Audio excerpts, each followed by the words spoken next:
You get a truck, right? Get something bigger. But basically what you're pointing out, it'll happen even if you just sit down regular.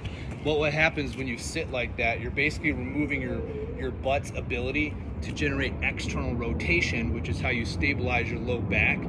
And when you do that, all that weight and pressure then transfers to your psoas and your hip flexors, right? Which then work together with your lower spinal erectors. So like there's a protagonist-antagonist relationship.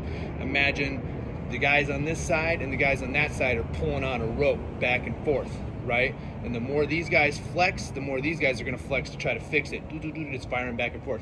So when you sit down like this, your butt disengages, and then right here is doing all the work. So then your back really starts to hurt, right? You start defaulting into that flex kind of position instead of just maintaining a neutral spine. The way you alleviate it, in a car, it's kind of hard. You just gotta know, before I get in there, I wanna probably stretch and open up.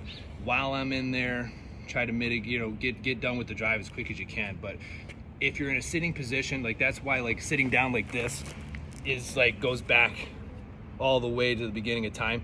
This is generating external rotation in my hip, right? So even if I'm in a chair, disregard this, like if I was sitting in a chair, ideally I'd want to kind of like pull one leg up, so at least give one butt cheek the ability to flex and externally rotate the hip, which then stabilizes my body, right? So that I can sit up straight, right? Otherwise I'm doing like this, right? My legs are there and I get that flex, but as soon as I externally rotate, if you watch, right, I can kind of and you can see me immediately have the ability now to sit up straight, because this butt cheek is able to flex itself and help stabilize the low back. So short and sweet, your car, I mean, I get it too when I ride in cars, man.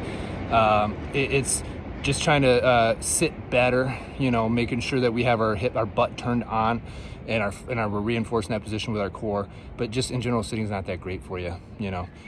As far as cars go, I drive a truck, because in cars like that I get destroyed. So something to think about.